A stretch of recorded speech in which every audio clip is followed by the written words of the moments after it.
The dust hung thick in the air of St. Joe, Missouri, on the summer morning in 1876, when Natalie Reeves walked through the doors of the First Baptist Church for what would be the last time in her life, though she did not yet know it.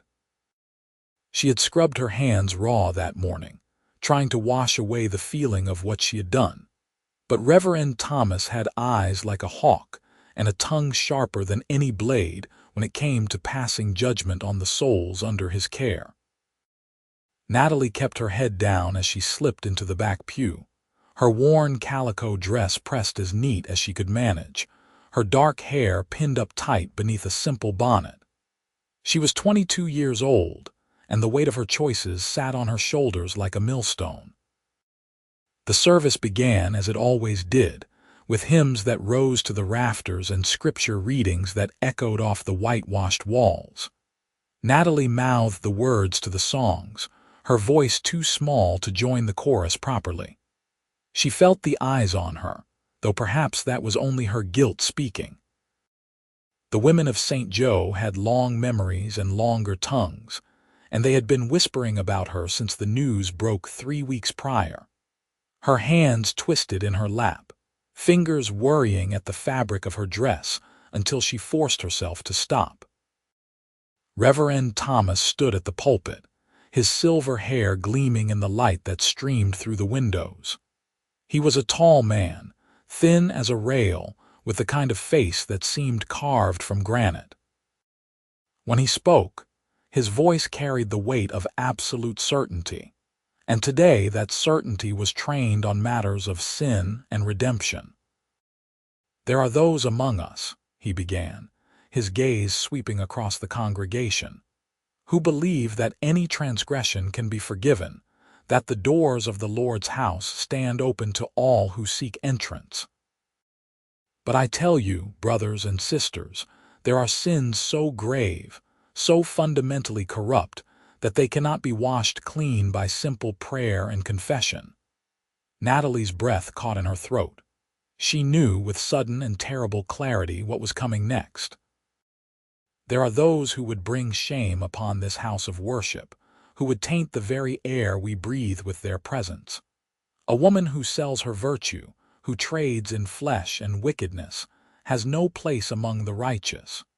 The church fell silent. Every head turned, and Natalie felt the weight of their judgment like physical blows. Her face burned and tears pricked at her eyes, but she refused to let them fall. She had done what she had to do, made the choices she made to survive after her father died and left her with nothing but debts and an empty stomach. The work at the saloon had started innocently enough, serving drinks and clearing tables. But when the owner made his offer, when he told her what she could earn, she had been desperate enough to say yes. "Natalie Reeves," Reverend Thomas said, his voice cutting through the silence like a knife, "your sins are too great for this church. I ask that you leave this place and not return until you have truly repented and changed your ways. We cannot have such corruption among us." The words hung in the air, final and damning. Natalie stood on shaking legs, her vision blurring with unshed tears. She walked down that long aisle with her head held as high as she could manage, though inside she was crumbling to pieces. No one spoke. No one moved to comfort her.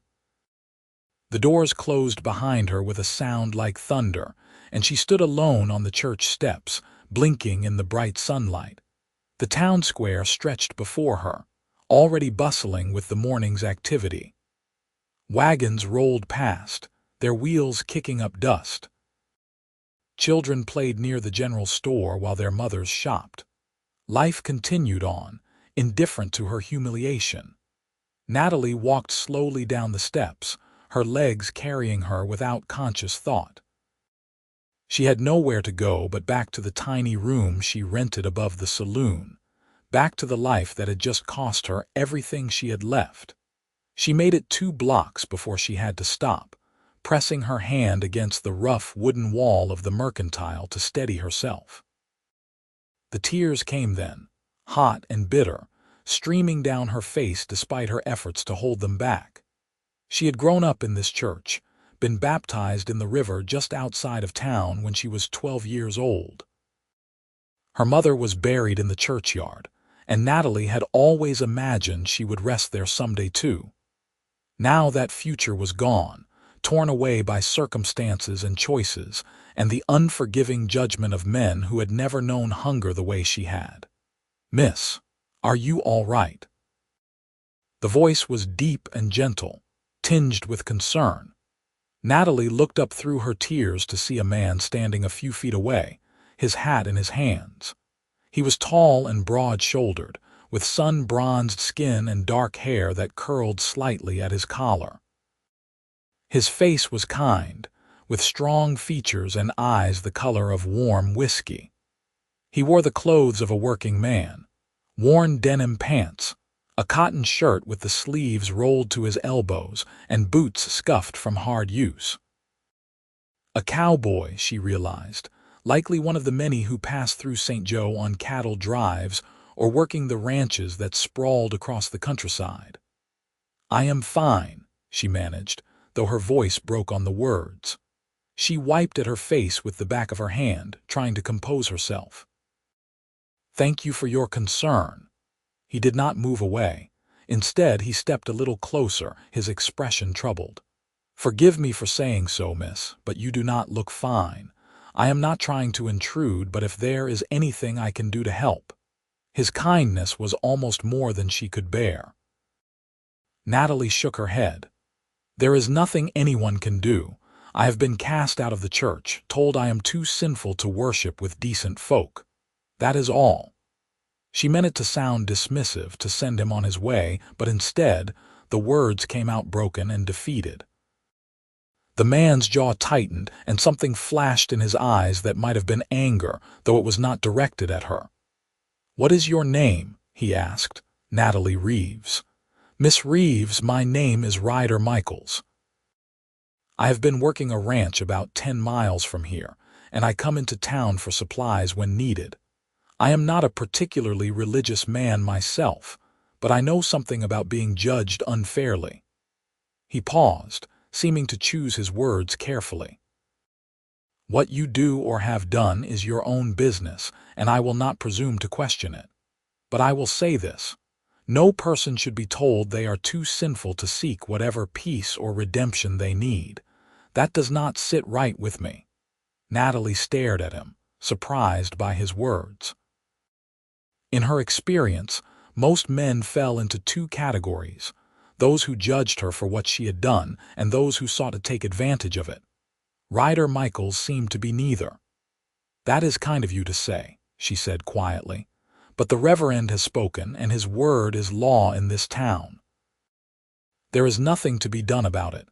Ryder looked back toward the church, his expression thoughtful. "Maybe," he said, "and maybe not."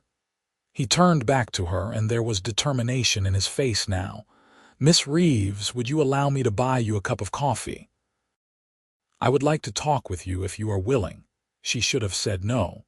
She should have sent him away and returned to her room to lick her wounds in private, but there was something in his eyes, something genuine and honest that made her nod. "All right," she said. "Coffee would be nice." They walked together to the small restaurant at the edge of the square, a place that served simple fare to travelers and townsfolk alike. Ryder held the door for her, and they took a table near the window. The owner, Mrs. Chen, a Chinese woman who had come to St. Joe with her husband during the railroad boom, brought them coffee without being asked. She gave Natalie a sympathetic look but said nothing, for which Natalie was grateful. Ryder waited until they were alone before he spoke again. "Tell me what happened." "Only if you want to, of course. But sometimes talking helps." So Natalie told him. She told him about her father's death 2 years ago, about the debts he had left behind, about the struggle to keep food on the table. She told him about the work at the saloon, about the choice she had made when faced with starvation or worse. She did not spare herself in the telling, did not try to paint herself as anything other than what she was, a woman who had done what she felt she had to do to survive. And now, she finished, her coffee long since gone cold, I have been cast out of the only community I have ever known. The Reverend made it clear that I am not welcome in the church unless I completely change my life, but even then, I am not sure he would truly accept me back. The shame of it will follow me forever. Ryder had listened without interruption, his face grave. Now he leaned forward, his forearms resting on the table. That Reverend is wrong, he said flatly. I do not care what his title is or how many people listen to his sermons. He is wrong to turn you away, and he is wrong to say your sins are too great. Every person deserves a place to find peace, to seek whatever forgiveness or understanding they need. That is what a church is supposed to be for. You are probably right, Natalie said with a sad smile. But that does not change the reality of the situation. I have no church now, and that is that. Ryder was quiet for a long moment, his gaze distant as though he was thinking through something complex. Then he looked at her directly, and there was something almost fierce in his expression. What if you had your own church? He asked. Natalie blinked. I am sorry, what? Your own church, Ryder repeated. A chapel, small and simple, built just for you, a place where you could go to pray or think or just sit in silence. A place that would be yours, where no one could turn you away or judge you. She stared at him, unable to process what he was saying. That is madness. Who would build such a thing? And for me, of all people, I would, Ryder said simply, if you would allow it. The words hung between them, impossible and beautiful. Natalie felt something stir in her chest, something she had not felt in a very long time. Hope. You do not even know me, she said, her voice barely above a whisper. Why would you do such a thing? Ryder smiled, and it transformed his face, softening the hard lines and bringing warmth to his eyes. Maybe I do not know you well yet, he said, but I know enough. I know that you are a person who deserves kindness, who deserves a place to find peace. And I know that I have the skills and the resources to build something that might help. That is enough for me. Natalie felt tears well up again, but this time they were different. These were tears of gratitude, of wonder, of something she could not quite name. I do not know what to say. Say yes, Ryder told her. Let me do this. Let me build you a chapel of your own. She looked into his eyes and saw only sincerity there, only genuine desire to help. It was more than she had any right to expect, more than she had dared to hope for. But she found herself nodding, found the words slipping from her lips before she could second-guess herself. Yes. Ryder's smile widened, and he reached across the table to gently squeeze her hand. The touch was brief, respectful, but it sent warmth spreading through her nonetheless. Then we have work to do, he said. First, we need to find the right spot. Somewhere peaceful, somewhere that feels right to you. Do you have any ideas? Natalie thought for a moment, her mind turning over the landscape around St. Joe. Then it came to her. There is a place, she said slowly. About a mile outside of town, near the bend in the river. There is a grove of cottonwood trees there, and the land rises slightly so you can see out over the water. My mother used to take me there when I was a child. She said it was the most peaceful place she knew. It sounds perfect, Ryder said. Let us go look at it this afternoon if you are free.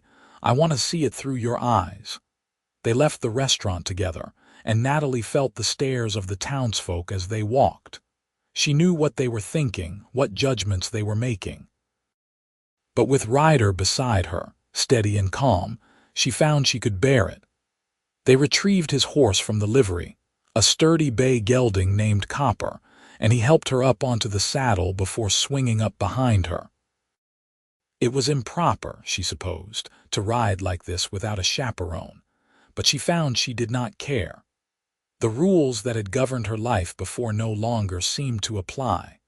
They rode out of town at an easy pace, following the road that wound along the Missouri River.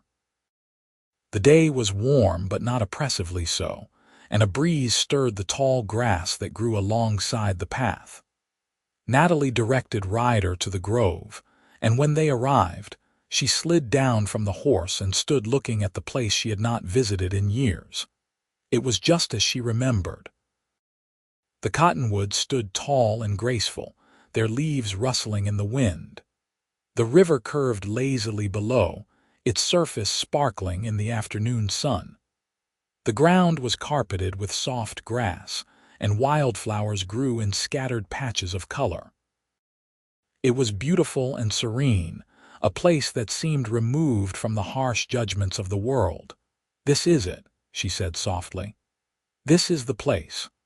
Ryder dismounted and stood beside her, surveying the grove with a practiced eye. She watched as he walked around, testing the ground, checking the lay of the land. Finally, he returned to her side, nodding. "This will work perfectly," he said. "The ground is solid, the trees will provide shade, and the view is something special. We can build it right there." He pointed to a flat area beneath the largest cottonwood, a spot that seemed to naturally draw the eye. "What do you think?" "I think it is perfect," Natalie said, and meant it. Ryder smiled at her, and there was something warm in his expression that made her heart skip. "Then we will start tomorrow. I will need to gather supplies, but I know where to get what we need. It will take some time, but I promise you, Miss Reeves, you will have your chapel." Over the following weeks, Ryder proved to be a man of his word. He arrived at the grove every morning just after sunrise, his wagon loaded with lumber, nails, and tools. Natalie came each day to watch, fascinated by the transformation taking place before her eyes. At first, she simply observed from a distance, unsure of her place in this project. But Ryder would not have that. "Come here," he called one morning as he was measuring out the foundation.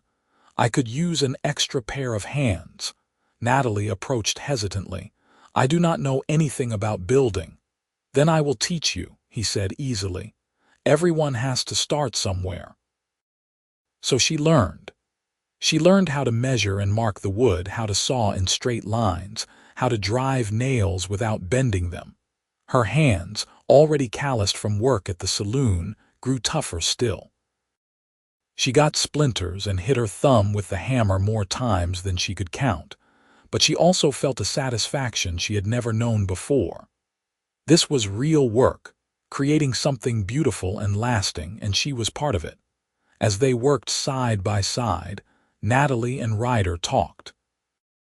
They talked about everything and nothing, their conversations ranging from the weather to philosophy to their hopes for the future. She learned that Ryder had grown up in Texas, the son of a rancher who had taught him everything about working the land and caring for animals. He had come north after his father's death, looking for new opportunities and a fresh start. "I understand something about loss," he told her one afternoon as they took a break in the shade. "And I understand something about needing to escape the expectations of others. My father wanted me to marry a particular woman, the daughter of his business partner. She was nice enough, but we did not love each other. When he died, I realized I was free to make my own choices, so I did." "Do you ever regret leaving?" Natalie asked. Ryder shook his head. "No. Texas will always be home in some ways, but I needed to find my own path. Coming here has given me that chance."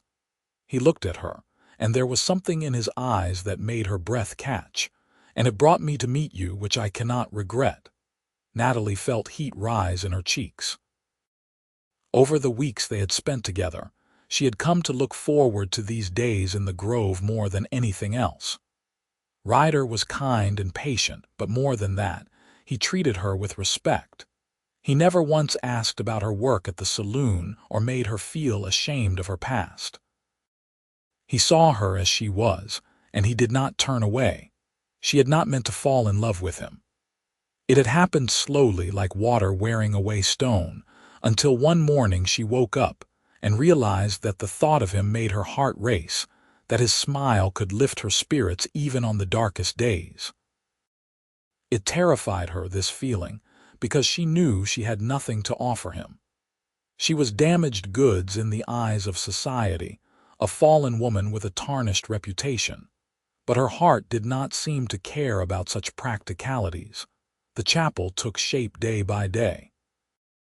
The frame went up first, sturdy beams that would support the whole structure.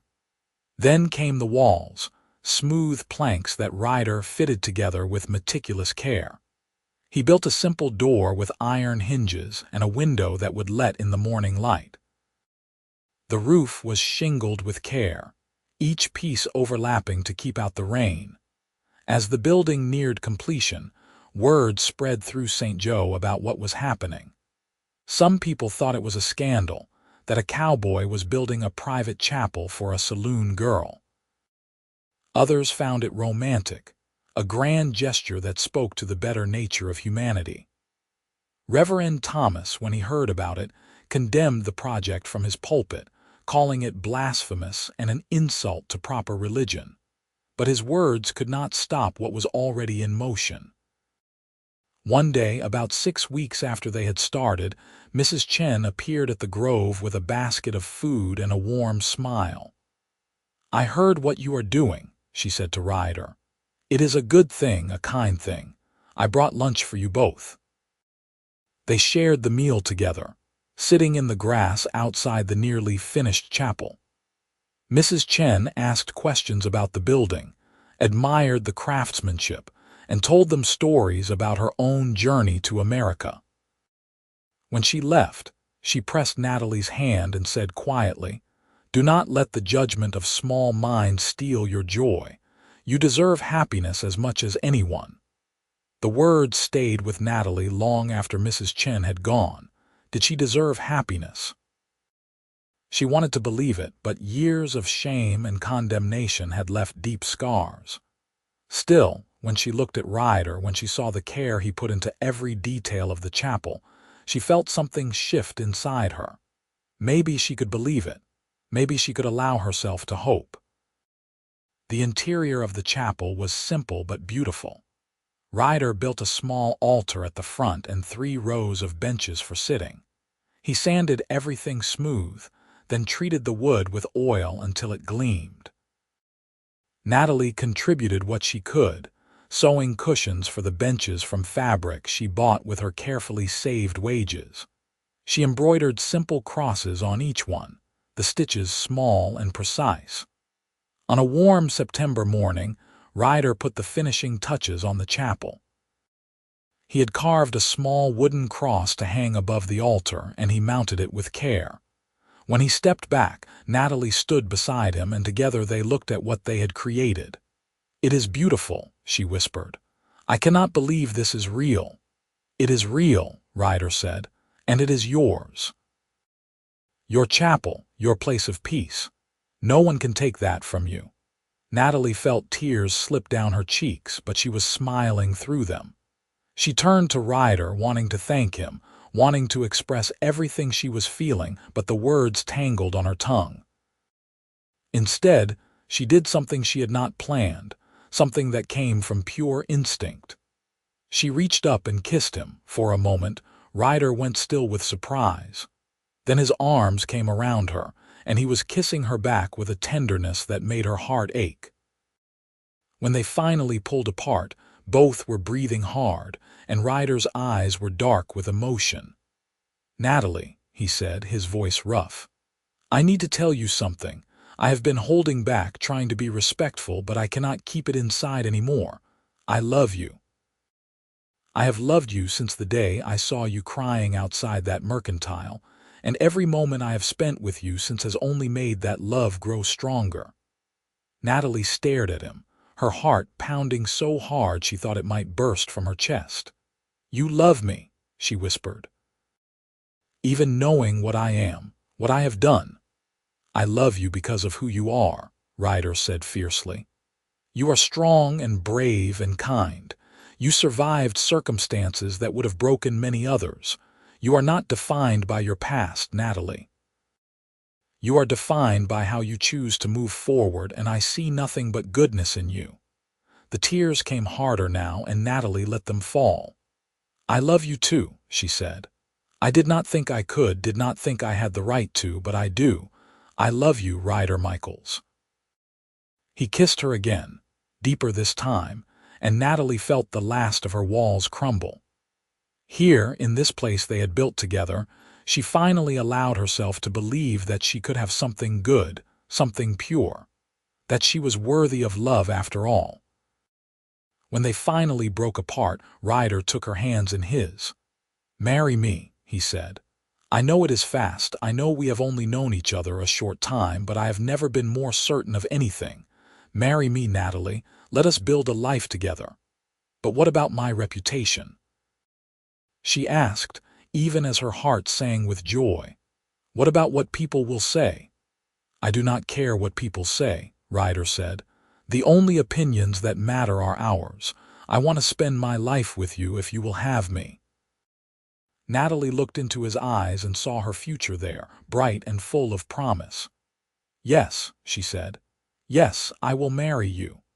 They married a week later in the chapel they had built, with Mrs. Chen and her husband as witnesses. Since Reverend Thomas refused to perform the ceremony, they found a traveling preacher passing through town, an older man with kind eyes who asked no questions about Natalie's past. He spoke of love and redemption, of new beginnings and the grace that comes from acceptance. When he pronounced them husband and wife, Natalie felt as though a great weight had been lifted from her shoulders. Ryder kissed her as the sun streamed through the chapel window, and Natalie knew that this was where she belonged. Not in the grand church in town with its judgment and condemnation, but here, in this small sanctuary built with love and faith in her worth as a person. After the ceremony, they held a modest celebration. Mrs.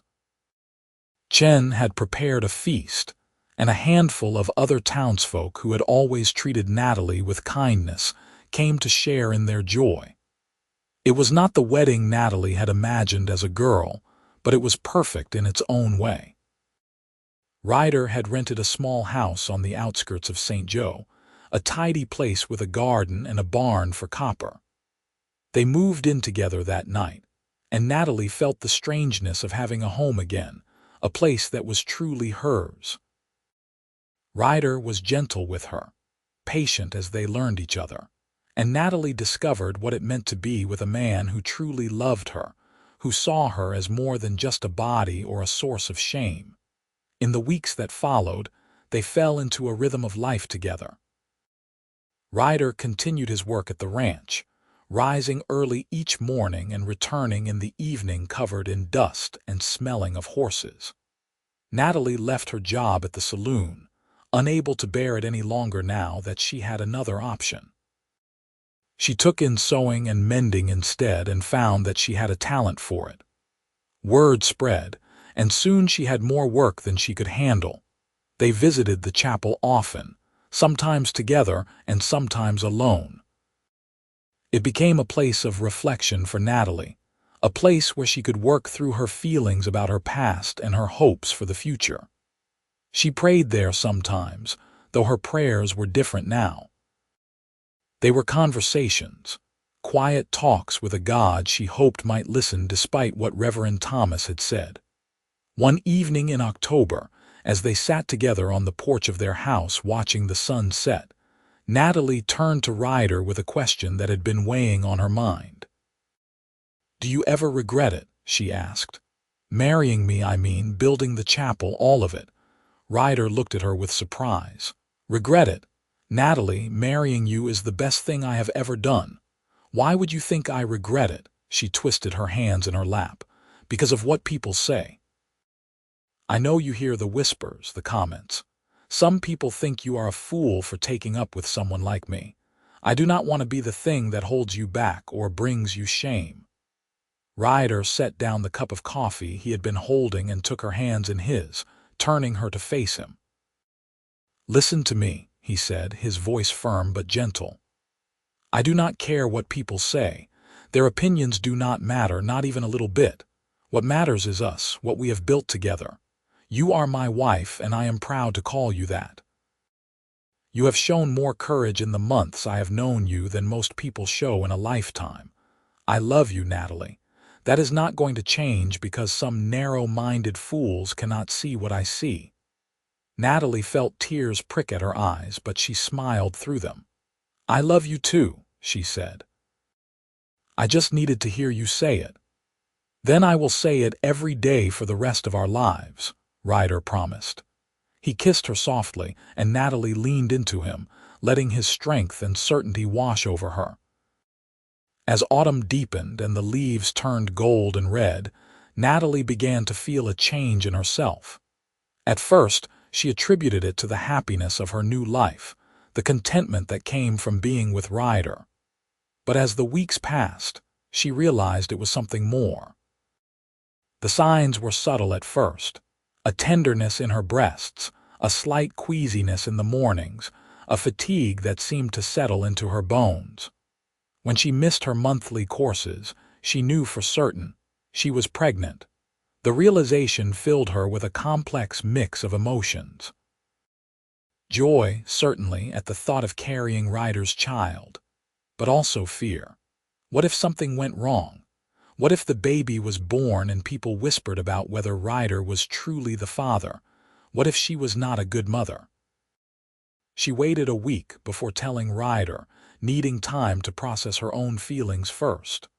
Finally, one evening as they sat together in the chapel, she took his hand and placed it on her still flat stomach. "We are going to have a baby," she said quietly.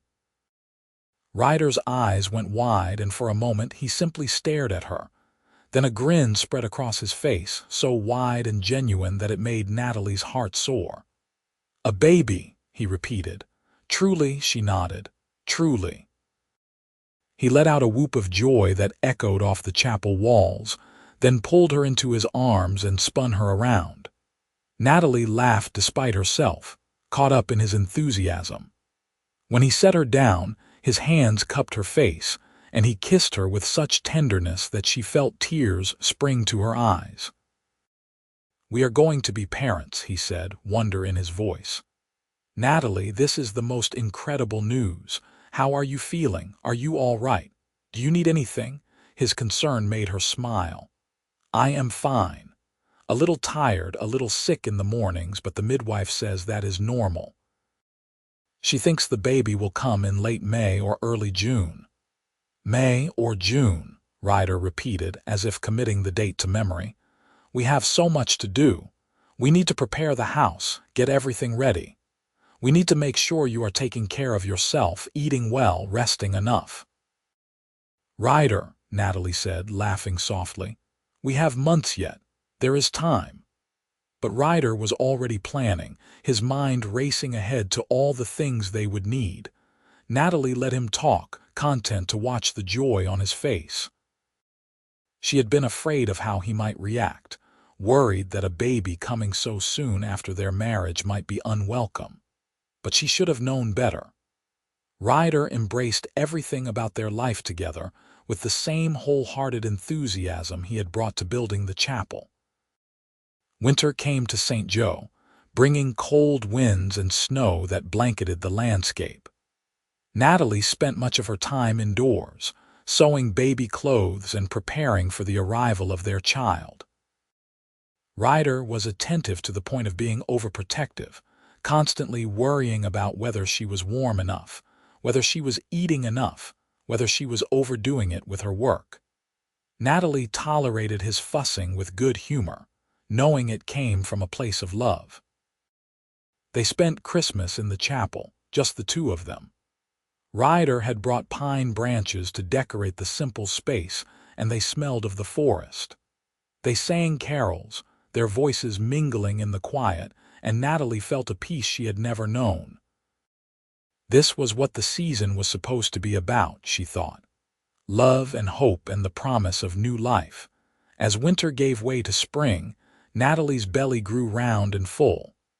She felt the baby move for the first time in March, a flutter like butterfly wings against her insides.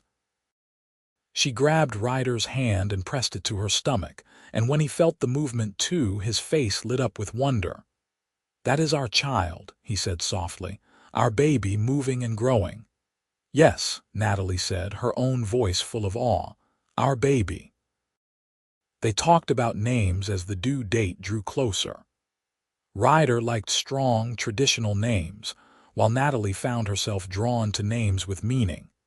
They debated and discussed, sometimes seriously and sometimes with laughter, until they finally settled on a few options they both liked. May arrived with warm sunshine and blooming flowers. Natalie felt heavy and uncomfortable, eager for the baby to arrive. She spent hours in the chapel, finding comfort in its quiet serenity. She prayed for a safe delivery, for a healthy child, for the wisdom to be a good mother. The labor began on a warm evening in late May. Natalie was in the garden when the first pain hit, a tightening across her belly that made her gasp. Ryder was beside her in an instant, his face pale with worry. "Is it time?" he asked. "I think so," Natalie said, breathing through the contraction. "You should get the midwife." Ryder ran for the midwife, Mrs. Patterson, who lived on the other side of town. He returned with her in record time, and she took charge of the situation with the calm competence of someone who had delivered hundreds of babies. She sent Ryder out of the room, despite his protests, and set about helping Natalie through the labor. It was long and difficult, lasting through the night and into the next day. Natalie clung to Mrs. Patterson's hand, focused on breathing and pushing when told to push. She thought of Ryder waiting outside, thought of the chapel they had built together, thought of the life they were creating. And she found the strength to continue. Finally, as the sun reached its peak in the sky, the baby came. Natalie heard the cry, sharp and indignant, and felt a rush of relief and love so powerful it nearly overwhelmed her. "It is a boy," Mrs. Patterson announced, placing the squalling infant on Natalie's chest. "A healthy, beautiful boy." Natalie looked down at her son, at his red face and tiny fists, and felt her heart expand to contain this new love. He was perfect, absolutely perfect. She counted his fingers and toes, marveled at the softness of his skin, and whispered promises to him about the life they would give him. Mrs. Patterson cleaned them both up and then called Ryder in. He entered the room hesitantly, his eyes going immediately to Natalie. When he saw the baby in her arms, he stopped, and she saw tears stream down his face. "Come meet your son," Natalie said softly. Ryder approached the bed as if in a dream. He sat beside them carefully, and Natalie shifted the baby so he could see better. Ryder reached out a finger and the baby grasped it with surprising strength. "Hello, little one," Ryder said, his voice choked with emotion. "I am your father. And I promise you, I am going to do everything I can to give you a good life, to keep you safe and loved." They named him Robert James Michaels, after Ryder's father and Natalie's. Robert, called Robbie by his doting parents, proved to be a happy baby who rarely fussed. Natalie took to motherhood with a natural ease that surprised her, while Ryder was a devoted father who could often be found talking to his son as if he understood every word. Life settled into a new rhythm, busier now with a baby to care for but no less joyful. Natalie still took in sewing when she had time, and Ryder continued his work at the ranch, though he arranged his schedule so he could spend as much time at home as possible. They brought Robbie to the chapel when he was a month old, dressing him in a white gown Natalie had sewn for the occasion. They stood before the altar, and Ryder said a blessing over their son, asking for his health and happiness, for wisdom to guide him well. It was not a traditional baptism, but it felt right, consecrating their child in this space that meant so much to them both. As Robbie grew, the chapel became a regular part of their lives. They went there as a family on Sunday mornings, sitting together in the quiet and teaching Robbie to appreciate the peace it offered. Sometimes other people would come, individuals who had heard about the little chapel and wanted to see it for themselves. Natalie welcomed them all, never turning anyone away, no matter what their story or their past might be. Word of the chapel spread, and it became known as a place of acceptance, a sanctuary for those who felt judged or excluded by more traditional churches. People who had been turned away elsewhere found welcome in this simple building under the cottonwoods. Natalie never preached or tried to lead services, but she offered a listening ear and a kind word, and sometimes that was enough.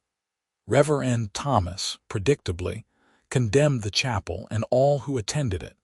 He called it heresy and claimed that Natalie was leading people astray. But his words had less power than they once did. Too many people had found solace in the chapel, had experienced the grace of acceptance there, to heed his warnings. One Sunday morning, about 2 years after Robbie was born, a young woman appeared at the chapel. She was thin and worn-looking, her clothes shabby and her eyes haunted. Natalie recognized something of herself in that woman, and she approached gently. "Welcome," she said. "My name is Natalie. Would you like to come in?" The woman nodded, tears already streaming down her face. "I heard this was a place where someone like me might be welcome. I have done things I am not proud of, made mistakes, and the churches in town have all turned me away." "You are welcome here," Natalie said firmly. "Always." She led the woman inside and sat with her, listening to her story. It was painfully familiar. Poverty, desperation, choices made in the absence of better options. When the woman finished, Natalie took her hands. "You are not alone," she said, "and you are not beyond redemption. None of us are. What matters is who you choose to be from this moment forward." The woman left the chapel that day with hope in her eyes, and Natalie felt a deep sense of purpose. This was why the chapel existed, she realized. Not just for her, but for everyone who needed a place of refuge, a space to be accepted without judgment. As the years passed, the chapel became an integral part of the community, despite Reverend Thomas's continued disapproval. Natalie and Ryder's family grew. They had a daughter, Elizabeth, 2 years after Robbie, and then another son, Daniel, 3 years after that. Their house was full of noise and laughter, of children playing and growing. Ryder proved to be exactly the kind of father Natalie had known he would be, patient, loving, firm when needed but always fair. He taught his children about respect and kindness, about standing up for what was right even when it was difficult. He told them the story of how he had built the chapel for their mother, and they grew up understanding that love sometimes meant grand gestures and sometimes meant quiet support. Natalie watched her children grow with a gratitude that never faded. She had come so far from that day when she had been cast out of the church, from the shame and despair that had threatened to consume her. Now she had a family, a home, a purpose. She had love in abundance, and she made sure to pass that love on to everyone who entered the chapel. On a warm June day when Robbie was 10 and helping his father with chores, when Elizabeth was 8 and reading to her little brother in the garden, Natalie stood in the chapel alone. She ran her hand over the smooth wood of the benches, looked up at the cross Ryder had carved with such care. This place had been the beginning of her new life, the foundation upon which she had built everything that followed. She heard footsteps behind her and turned to see Ryder entering the chapel. He had silver threading through his hair now, lines around his eyes from years of smiling, but he was still the same man who had offered her kindness when she needed it most. "I thought I might find you here," he said, coming to stand beside her. "The children are asking about lunch." "I will make it in a moment," Natalie said. "I was just remembering." "Remembering what?" "That day you found me crying outside the mercantile. The day you offered to buy me coffee and then promised to build me a chapel. I did not believe it was possible then, that my life could change so completely." Ryder put his arm around her, pulling her close.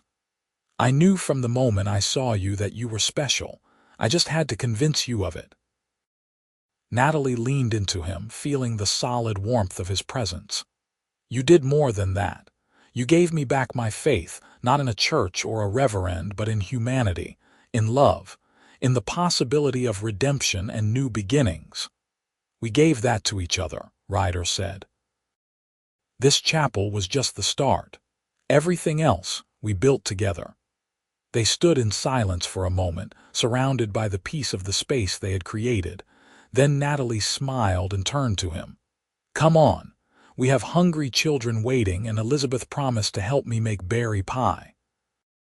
They walked out of the chapel hand in hand, back toward their house where their children played. As they walked, Natalie looked back once at the small building under the cottonwoods. It stood as solid and beautiful as the day it had been completed, a testament to love and faith and the courage to believe in second chances. The Reverend had said her sins were too great for church, but a cowboy had built her a chapel of her own.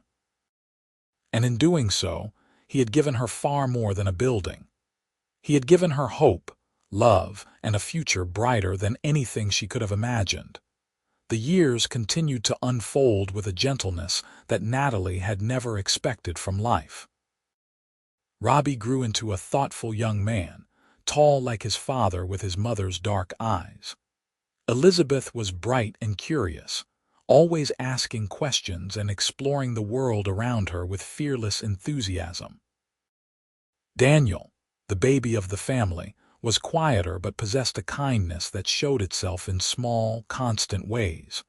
Ryder's work at the ranch eventually led to an opportunity to manage the property when the owner grew too old to handle it himself. The position came with better pay and a small share of the profits, which meant security for their family. They were not wealthy by any means, but they were comfortable, and that was more than Natalie had ever hoped for in those dark days before Ryder came into her life. The chapel continued to draw people. Some came regularly, forming a small congregation of sorts, though it was informal and welcoming in a way that traditional churches were not. Others came once, during a time of crisis or need, and then returned to their regular lives. Natalie never turned anyone away, and she never asked for anything in return. The chapel was a gift, freely given, just as Ryder's love had been. When Robbie was 15, he asked his mother about her past. They were in the chapel together, just the two of them, sweeping the floor and straightening the benches. He had been quiet for most of the afternoon, clearly working up the courage to ask something. "Mother," he said finally, "I've heard some of the older folks in town talk about you, about before you and Father were married. I know it is not polite to ask, but I need to understand. Is it true that you worked at the saloon? That Reverend Thomas cast you out of the church?" Natalie set down her broom and looked at her son. He was almost a man now, deserving of honesty. She gestured to one of the benches and they sat together. "Yes," she said simply. "It is true. After my father died, I had nothing. No money, no family, no prospects. I took work at the saloon, and when that work became something more than serving drinks, I made a choice. It was not a choice I am proud of, but it was the choice I felt I had to make to survive." Robbie listened carefully, his young face serious. "And Reverend Thomas cast you out because of that?"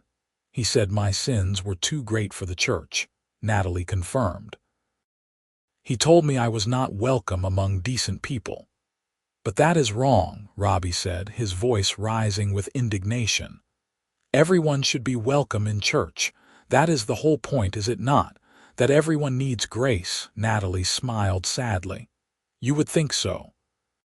But some people believe that certain sins are unforgivable, or at least that the people who commit them should be marked forever by their mistakes. Reverend Thomas is one of those people." "So Father built you this chapel," Robbie said, looking around at the familiar space. He built it so you would have a place to go. He did. And in doing so, he gave me much more than just a building. He gave me acceptance and love when I desperately needed both. He showed me that my past did not have to define my future. Robbie was quiet for a long moment, processing this information. Then he said, "I am glad he did. And I am glad you made the choices you did, even though they were hard, because they led you to him and to us." Natalie felt tears prick at her eyes. She pulled her son into a hug, holding him tight. "You are a wise young man," she said. "Your father and I are very proud of you." When Robbie pulled back, he had a determined look on his face. "I am going to be like Father," he said. "I am going to treat people with kindness and respect, no matter what their past might be." That is what he taught us, and it is what this chapel represents. "That is all we could ever hope for," Natalie said. As the children grew older and began to forge their own paths, the chapel remained a constant. Elizabeth expressed an interest in becoming a teacher, wanting to help children who did not have access to good education. Natalie and Ryder supported her wholeheartedly, helping her study and practice. Daniel showed a talent for working with animals, spending hours at the ranch with his father, and learning everything he could about caring for cattle and horses. The community around the chapel grew as well. What had started as a simple refuge became something more, a gathering place for those who felt marginalized or excluded elsewhere. A few families who attended regularly asked if they could help maintain the building, and Natalie agreed. Together, they repaired the roof when needed, kept the benches in good condition, and planted flowers around the perimeter that bloomed brilliantly each spring and summer. One autumn day when Natalie was 45 years old, a young man appeared at the chapel asking for her. He was well-dressed, with the bearing of someone educated and prosperous. Natalie did not recognize him, but she welcomed him in as she did everyone. "Mrs. Michaels," he said, "my name is Thomas Winters. I was hoping to speak with you about your chapel." "Of course," Natalie said. "Please, sit down. How can I help you?" Thomas took a seat and looked around the small building with appreciation. "I have heard about this place from many people. About how it was built for you when you were turned away from the church in town, and about how you have opened it to anyone who needs a place of peace. I find it remarkable."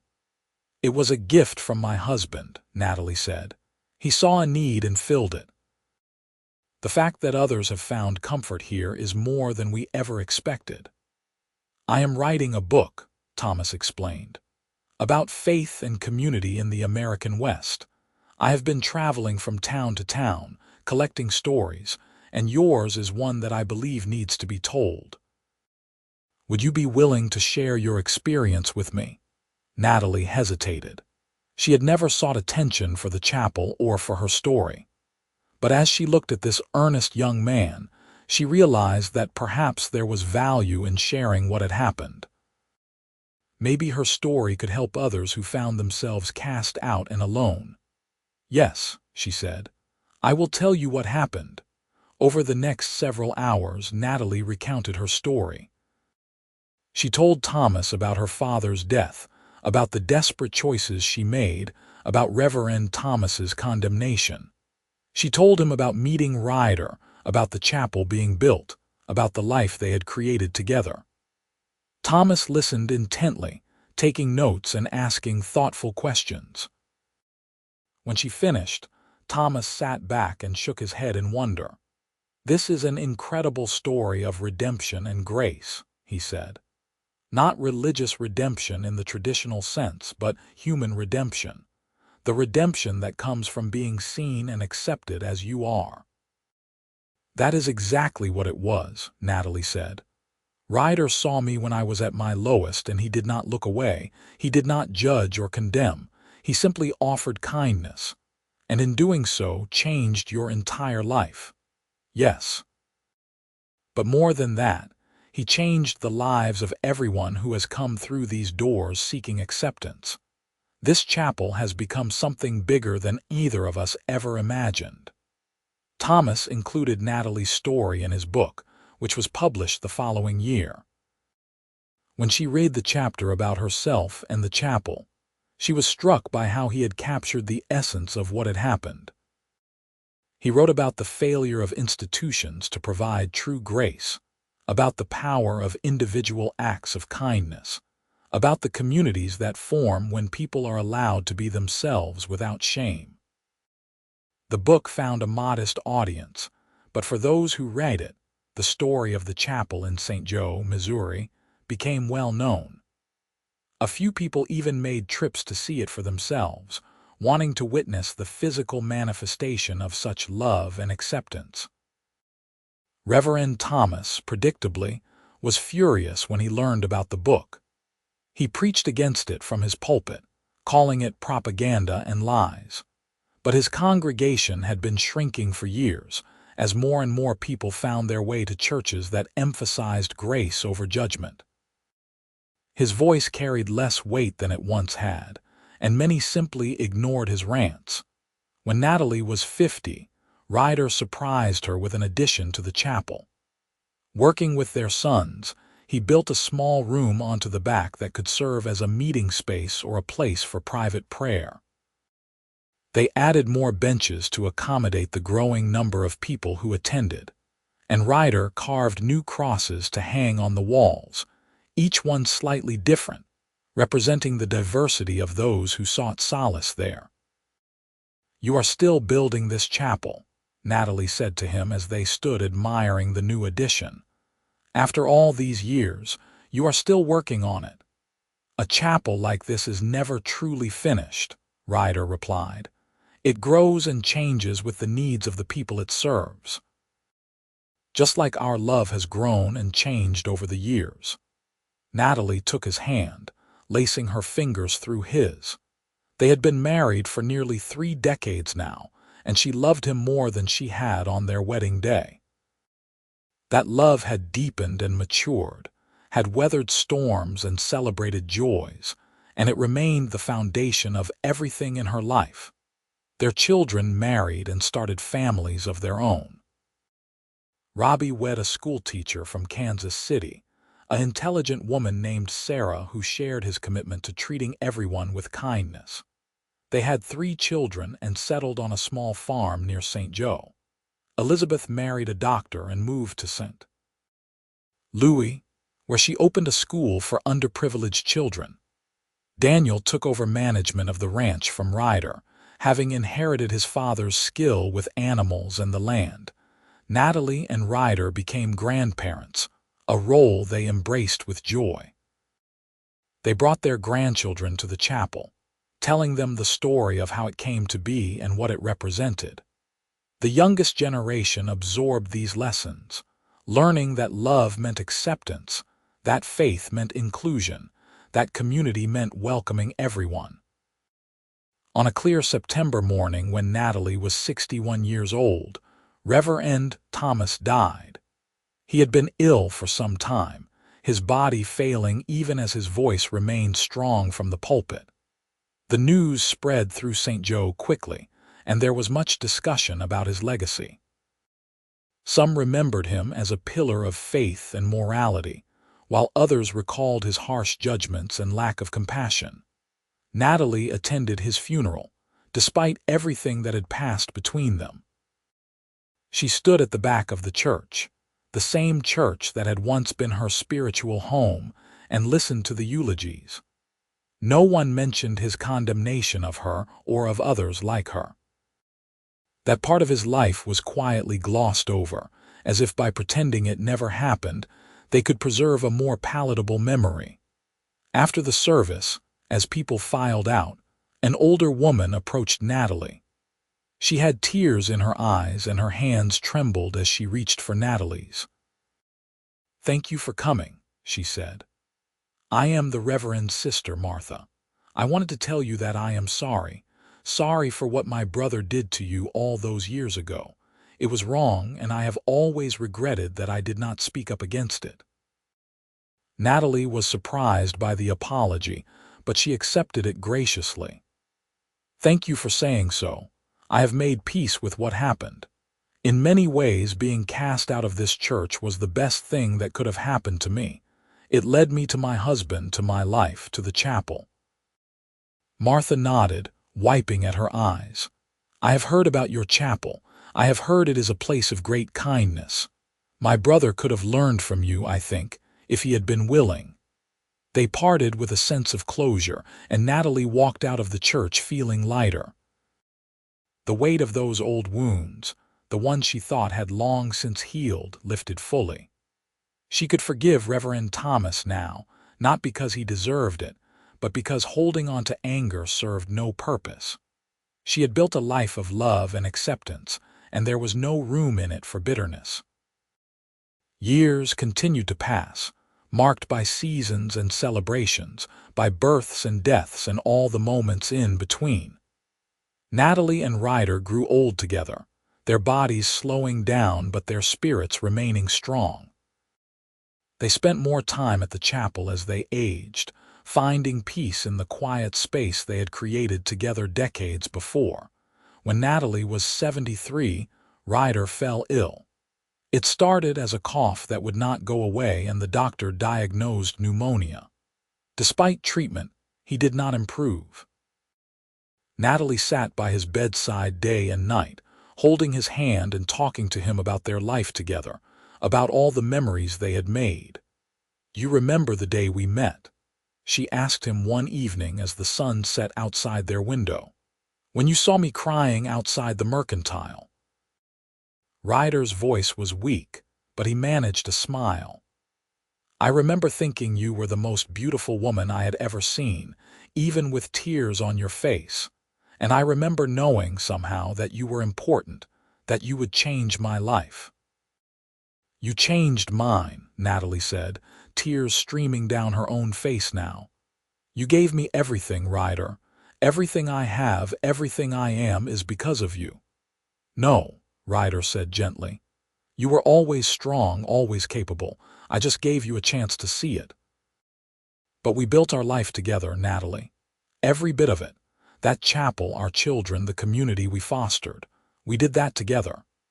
He died 2 days later, peacefully in his sleep with Natalie beside him. She held his hand until the end, and even after he was gone, she could not quite let go. Her children had to gently pry her fingers from his, had to lead her away so that he could be prepared for burial. They held the funeral in the chapel, of course. It was packed with people, so many that they spilled out into the grove, standing among the cottonwoods to pay their respects. Person after person stood up to speak about Ryder, about his kindness and generosity, about the way he had touched their lives. But it was Natalie who had the final word. She stood at the front of the chapel, looking out at the sea of faces, and spoke from her heart. "Ryder built this chapel for me when I had nowhere else to go. But in truth, he built it for all of us. He believed that everyone deserved a place of acceptance, a sanctuary from judgment. He believed in the power of love to transform lives, and he lived those beliefs every single day. I will miss him for the rest of my life, but I will honor him by continuing the work we started together. This chapel will remain a place of welcome, a place of grace, for as long as I draw breath." Ryder was buried in a plot near the chapel, beneath the cottonwoods he had loved. Natalie visited his grave every day, talking to him as if he could still hear her. She told him about their grandchildren, about the people who came to the chapel, about the world that kept turning even in his absence. The grief was profound, but Natalie did not let it consume her. She had too much to do, too many people who depended on the chapel and what it represented. She continued to welcome everyone who came through its doors, continued to offer listening ears and kind words, continued to embody the grace that Ryder had shown her so long ago. On the 40th anniversary of the chapel's completion, the community organized a celebration. People came from all over, some who had been helped by the chapel over the years, others who had simply heard its story and wanted to be part of honoring it. They gathered in the grove, hundreds strong, and one by one they shared what the chapel had meant to them. A woman spoke about finding acceptance there after leaving an abusive marriage. A man talked about how the chapel had given him hope when he was contemplating ending his life. A young person, cast out by their family for who they loved, described the chapel as the first place they had felt safe to be themselves. The stories went on, each one a testament to the power of what Ryder and Natalie had created. When it was Natalie's turn to speak, she was 82 years old, her hair silver and her body frail. But her voice was strong as she addressed the crowd. 40 years ago, I was told that my sins were too great for church. I was told that I had no place among decent people, that I was beyond redemption. I believed those words at first. I thought they were true. But then a cowboy saw me crying, and he did not see sin. He saw a person in pain, a person who deserved kindness. And he built me this chapel, not because I was righteous or deserving, but because he believed everyone deserves a place to find peace. She paused, looking around at all the faces turned toward her. This chapel has stood for 40 years now, and it will stand for 40 more if I have anything to say about it. It will continue to welcome everyone, no matter their past, no matter what others say about them. Because that is what love does. It does not judge. It does not condemn. It simply accepts. And in accepting, it transforms.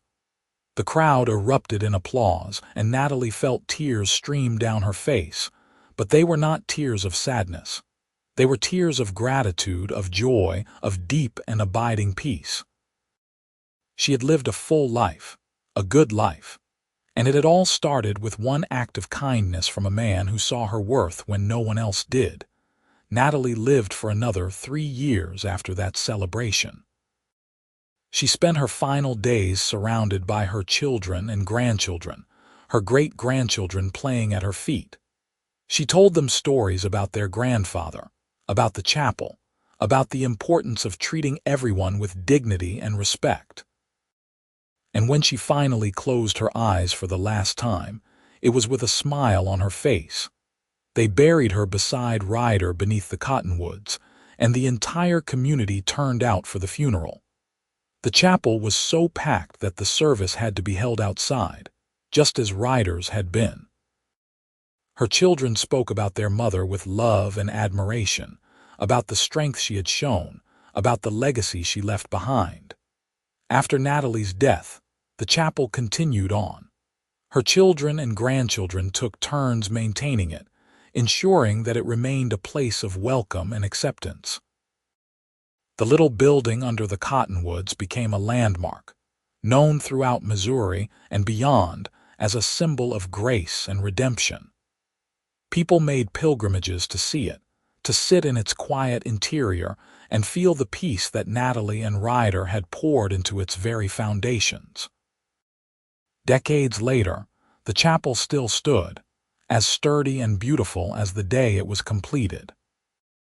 New generations came to sit on its benches, to seek solace in its walls, to remember the story of a woman who was told her sins were too great, and the cowboy who loved her enough to build her a sanctuary of her own. The cottonwoods grew taller, their roots sinking deep into the Missouri soil, their branches reaching toward the sky. And beneath them, Natalie and Ryder rested together, their love story complete, their legacy enduring. The Reverend had said her sins were too great for church. But a cowboy had built her a chapel of her own, and in doing so had created something that would outlast them both. A testament to the transformative power of love, acceptance, and the unwavering belief that every person, no matter their past, deserves grace. Their story became legend, passed down through generations, a reminder that the greatest acts of faith often happen outside the walls of traditional institutions, in the quiet moments when one person sees another's pain and chooses to respond with compassion rather than judgment. The small chapel in St. Joe, Missouri, remained a beacon of hope, its doors always open, its message always clear. Everyone is welcome, everyone is worthy, and love has the power to redeem even the darkest moments.